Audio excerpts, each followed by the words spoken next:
Ir dabar, Artūrai, mes turime jau eiti, tas drožti kreidutes ir vykti pas poną Landsbergį, kaip ten man pasakė vienas darbininkas, jūs čia ką galvojat, kad mes čia dėl to, kad Gabrieliaus namas čia yra. Nu, aš jam sakau, nu, aš galvoju, kad dėl to, todėl, kad ten visiškas toksai apendicitas. Einantis į Kalniuką aplink ten vis tokia labai gera vieta, ten senamiesčio apsaugos zona.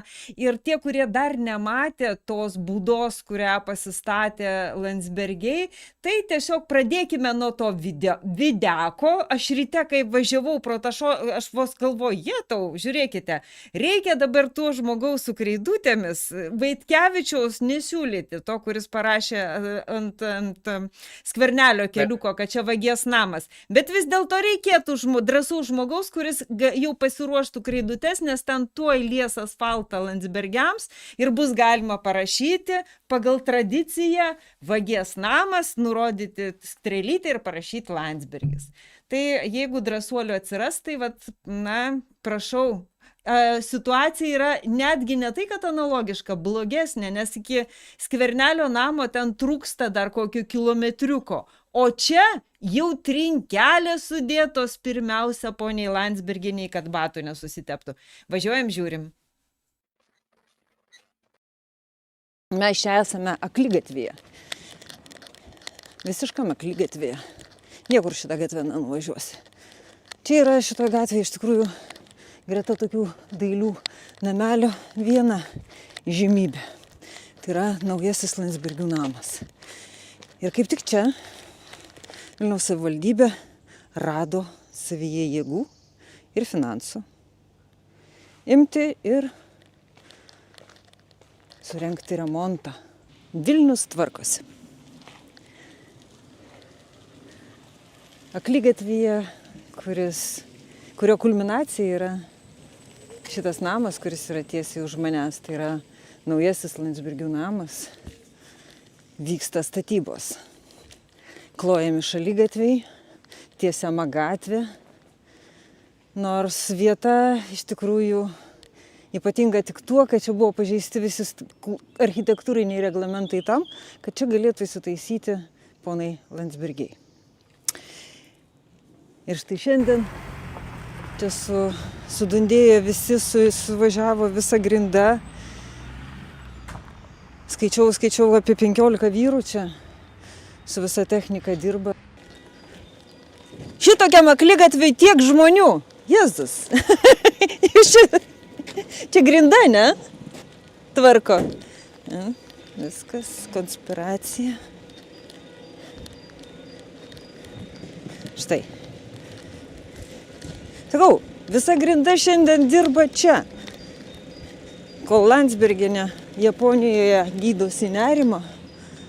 Štai, 1, 2, 3, 4, 5, 6, 7, 8, 9, 10, 11, 12. 12 vyrų prosija gatvę Landsbergieniai. O tai va.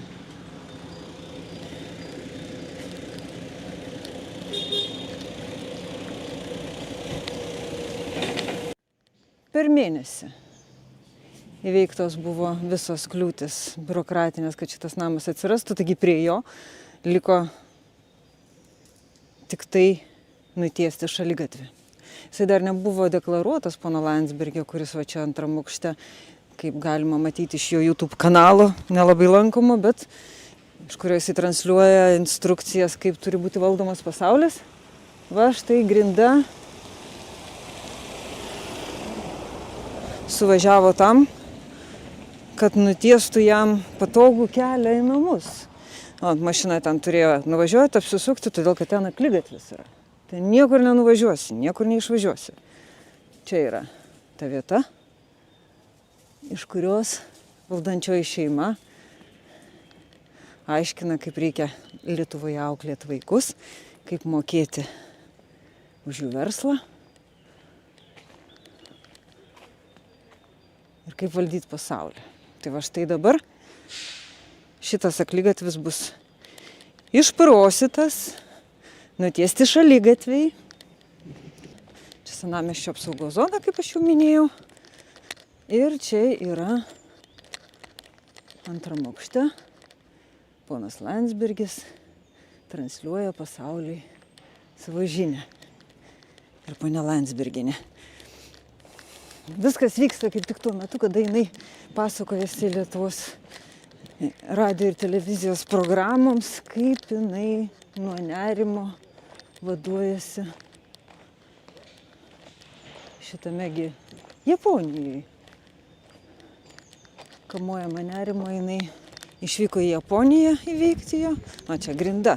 Ne kas nors kitas, ne jų pasamdyta įmonė. O akligatvė. Viena iš Vilniaus akligatvių didžiulėmis pastangomis savivaldybė remontuoja. Va čia ta jų būdelė. Visur kitur yra architektūrinis reglamentas ir taip toliau, tačiau Landsbergiams buvo padaryta išimtis ir buvo leista tą daržinę pasistatyti su visokia įranga elektromobiliams. Nu, žodžiu, čia bus moderni, gera gatvė, kurioje yra vienintelis lankytinas objektas, tai yra nauja Landsbergių troba. Tos, kurie ją pasistatė kartu su vila Graikijoje.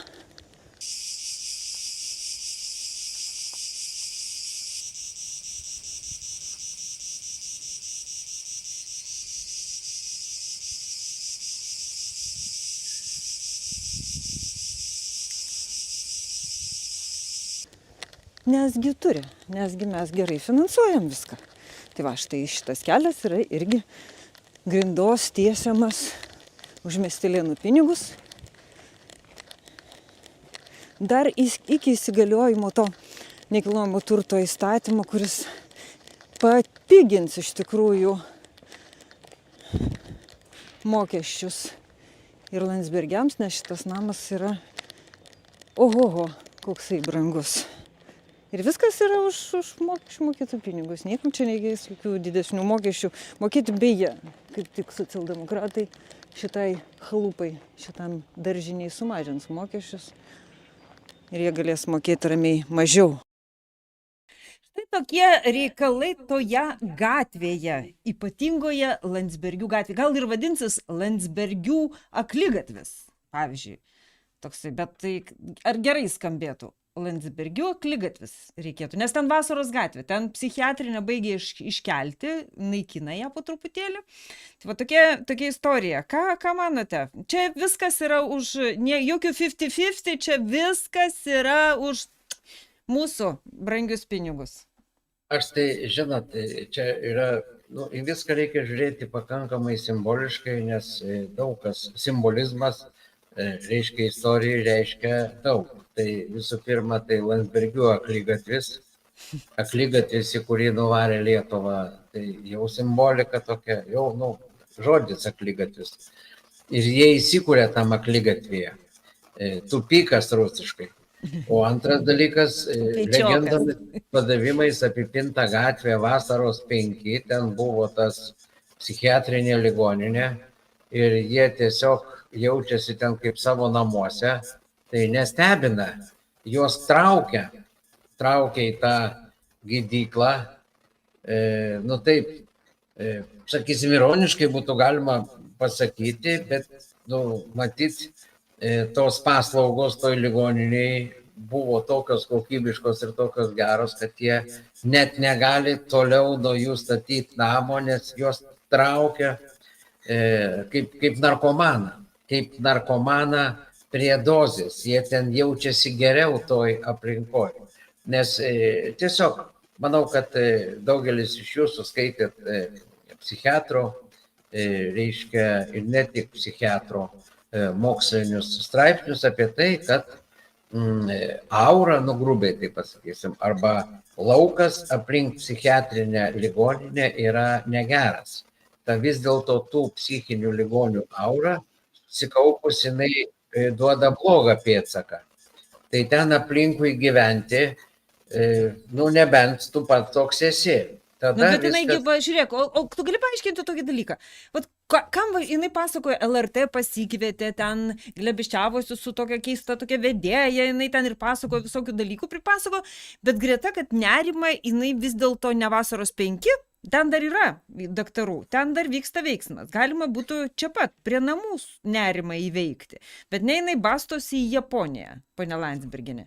O čia koks dėl to pasirinkimas? Tai aš suprantu, kad pas ją tas nerimas toks didelis ir taip jisai išsiplėtojęs, išsisėjęs galvoj, kad jinai bijodama, kad anonimiškumas bus išduotas, jinai važiavo į Japoniją raminti nerimą. Ką jin ten uostė, ką jin ten, kokias procedūras jai ten, su kokiom žolėm jai galva trynė, čia sunku pasakyti, bet tam pačiam, kaip tu pasakoji, tam dokumentiniam filme apie ponios Austėjos nerimę buvo prisakyta ir, sakykim, tokių švelniai tariant abejotinių dalykų, kad visi normalūs žmonės puikiai atsimena, kai jinai pasakoja, kad jinai įvažiavo ten būdama paauglė. Tai yra maždaug 88 metais į Švediją braškių skinti. Va taip, uždarbiauti. Nes jos tėtis nomenklatūrininkas neturėjo babkių, bet turėjo lengvas galimybės va taip išvežti dukrą į Švediją, į rimtą kapitalistinę šalį. Kai milžiniškas anketas pildydavom, kad į socialistinę šalį išvažiuotų. Ir ten būdavo klausimas, kaip atsimenu, kas verčia jūs dabar važiuoti į užsienį? Tai ten turėdavai gauti iškvietimą iš tos šalies. Ten turi tavo kažkoks draugas, tą draugą tikrina, tavo tėvus tikrina, tavo senelius tikrina, patikrindavo visą genealoginį medį ir jeigu buvo koks nors ištremtas ar ten susikompromitavęs, kaip sakydavo, užsiiminėjęs antitarybinę veiklą, neišleisdavo į užsienį. Ir tu pasirašydavai, kad tu būtinai grįši. O čia tiesiog mergaitė neva tai užsimanė braškių skinti, užsidirbti kapitalistiniai valstybei pinigų. Čia apskritai su tokia priežastim ją pasodintų tais laikais. Todėl, kad jinai savo tokiu prašymu iš karto teigia, kad Tarybų sąjungoje yra skurdas, neįmanoma vaikams užsidirbti pinigų. Ir jinai važiuoja į kapitalistinę šalį užsidirbti pinigų, skindama braškes, atlikdama vergovinį darbą. Čia yra visiška nesąmonė, visiškas melas. Gal kokiem infantilam nesusidūrusiam su tą santvarką tokie makaronai ir limpa, bet realiai tai visi žmonėsgi atsimena, kad to apskritai negalėjo būti, kad galėjo išvažiuoti kažkur pauždarbiauti užsienį tarybiniais laikais. Su tokia KGB priežiūra.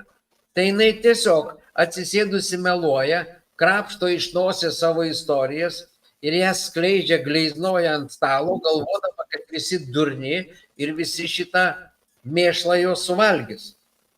Tai sėdi realiai meluoja. Edukologija meluoja. Bet jinai davė užuominą, tarp kitko, išvažiavimo bylose, kur aš ten Landsbergių bylas, kai išsitraukiau, tai ten pažiro perlai tiesiog, ten ta Landsbergio išvažiavimo byla, kur 110 puslapių trūksta. Tai aš būtinai pasižiūrėsiu, ten galima, užsisakai, nueini pasižiūrėti, ką ten Čijauskai ir Čijauskaitė, kur ten važiavo ir ko ten visko, ir jeigu tos bylos nėra, tai čia dar daugiau pasakys, arba jeigu yra, tai jinai turėtų būti pakankamai aiškiai, jeigu jinai iš tikrųjų iš Švediją išvažiavo. Aš 89 metais važiavau nuo Žaliųjų ten. Tai aš atsimenu, kad ten ir mano, ten pėdsakas liko, kad patikrinimas vyko kažkoks tai. Nors jau tuo metu ten tų sąjūdiečių, ten daug važiavo sąjūdiečių, bet jinai tikrai jos tėvelis nesąjūdėtis buvo, jis nomenklatūrinė tarybinė buvo. Tai čia gali būti įdomu pasižiūrėti tą momentą. Aš manau, kad čia bus įdomu pasižiūrėti tą momentą, nes tikrai jinai niekur nevažiavo. Jeigu ir važiavo, tai tikrai ne į Švediją braškių skinti. Ir čia, tiesiog per LRT transliuojamas toks melas. Ta žurnalistė, kaip tu sakei, keista, tai man irgi taip pasirodė, kad, paieškojo tokios, kuri neuždavinės kvailų klausimų, teisingų, ir tiesiog sėdėjo, leido tą improvizuoti ir pasakoti apie jos dvasinės kančias Japonijoje ir užmiršo papasakoti apie savo dvasinės kančias sodo namelį Graikijai. Nu irgi vis dėlto tokią teritoriją tvarkyti, lapai, šiltnamius apkasinėti, apravinėti, baseiną valyti. Taigi kančios. Čiagi yra baisiai kančios, jinai išvargsta, išsikankina ir ją jau net ne edukologija galvoja, jinai truputėlį pasimeta, nesgi Gabrieliukas jai nepadeda, nes jisaigi YouTube laidom užsiima. Ja, ten reikia, jisai dabar pradėjo ten kviestis tokius kažkokius tai gėjų sekso, ten kažkokius tai, kažkokiu tai pornografinės žvaigždės ir taip toliau. Nu, jisai turi pažinčių.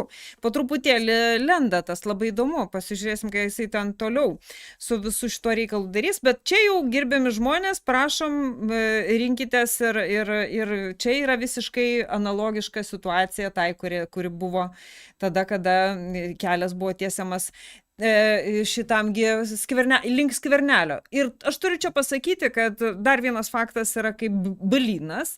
Čia ne pirmas kelias už savivaldybės lėšas, kuris nutesiamas į šitas Landsbergių valdas, nes prieš tai buvo nutiestas irgi per sodus, per sodų bendrijas, tokį prabangų rajoną, tokį priemiestį, bet Vilniaus dar teritorijoje nutiesta į Karalienės Mortos mokyklą, į privačių namų kvartalą, už Vilniaus vėlgi mokesčių mokėtojų lėšas buvo nutiestas kelias ir tai buvo vienas iš reklaminių tokių dalykų, kuriais jinai reklamavo savo mokyklą. Taigi šita publika, jie nepraranda to įžūlumo gyventi svetimą sąskaitą. Bet Rūta, čia dabar aš sėdžiu ir galvoju, iš tikrųjų, tas ministras, finansų ministras Šadžius buvo teisus, sakydamas, kas nesusimokėjo už infrastruktūrą. Taip. Jisai nemelavo. Taip. Jisai neįvardino, kad jisai, kaip sakė, pasistatėt savo ir jūs nemokėjot už infrastruktūrą, tik jis užmiršo įvardinti pavardę, kad Landsbergiai už infrastruktūrą nemokėjo ir prie savo namo, ir prie savo mokyklos, prie savo valdomo nekilnojamo turto. Taip, jie nesusimokėjo. Ir toliau finansų ministras tęsė. Todėl jūs visi turit susimokėti, kad Landsbergiam būtų padarytas geras kelias. Nes jiem reikia. Jiegi, kančiose, matot, išvažiuoti reikia gerų kelių į Japoniją, nes ten juos kankina, nerimas, dar kažkas. Tai čia dabar taip jau kažkaip susiveda galai, kas už ką nemokėjo. Ir vėlgi, jeigu prisiminti tą Skvernelio atvejį, tai prisiminkim, koks kilo skandalas ir riksmas iš visos tos konservinės pimpačkiukų gaujos, kaip jie rėkė, kad Skvernelis galimai rajono savivaldybės sprendimu asfaltavo savo kelią. O čia jie ką nemato? Tengi tiesiog labai lengva Benkunskui su visa šaika atbėgti su plakatais ir rėkti, kad kaipgi čia taip, už svetimus pinigus, kaipgi taip. Va taip va. Gerai, juda mūsų dienotvarkė dar didžiulė ir mums čia reikia vyksta įvairių dramų, čia aplinkui pilna dramų. Dramos tiesiog pursloja. Pavyzdžiui, aš siūlau netoli pasitraukti nuo LRT, kuri mums papasakojo šitą apie Landsbergienės kelionę, ten nerimą malšinti. Tarp kitko, Japonija, aš suprantu, kodėl Japonija. Japonija yra tas jų reklaminis kareivėlis, kurį jie perengė chaki uniformą, kuris čia, kad kokiai ten garbės sargybos kuopoj savaitgaliais pabuvo ir išvyko į Korėją. Tai ten, netoli santykinai nuskristi, gal lankė sūnų ir ten pasigyrė, kad jinai mėgsta tas egzotiškas šalis, jinai ten Indijai vasarą kažkuria, tai čia leido ir taip toliau. Tai daug dievės sveikatos tokiuose skrydžiuose, bet ten šeima kraustosi toli, iš tikrųjų. Plinta Landsbergis per pasaulį, tai gal ir pavyks ten kaip nors tą pasaulį pataisyti savimi.